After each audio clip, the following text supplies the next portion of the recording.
विधानसभेवर निवडून येण्याची कडूंची क्षमता संपल्यामुळे विधान परिषदेसाठी विलीनीकरण, पक्ष विलीन करण्यासाठी मी मूर्ख नाही असं कडूच म्हणाले होते. संजय राऊतांनी डिवचलं.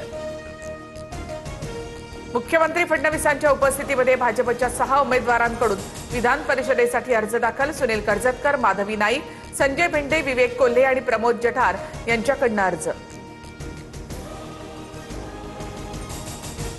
राष्ट्रवादीकडून जिशान सिद्दीकींनी विधान परिषदेसाठी अर्ज भरला. उपमुख्यमंत्री सुनेत्रा पवार, तटकरे, भुजबळ यांचीही उपस्थिती. दादांचा वादा पाळल्याची सिद्दीकींची प्रतिक्रिया.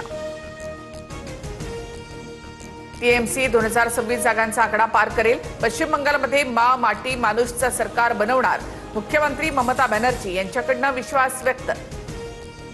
विदर्भात 2 दिवस उष्णतेची लाट कायम, तर 2 मे पासून 3 दिवस अवकाळी पावसाची शक्यता. वर्धा, यवतमाळ, चंद्रपूर, गडचिरोलीला येलो अलर्ट जारी.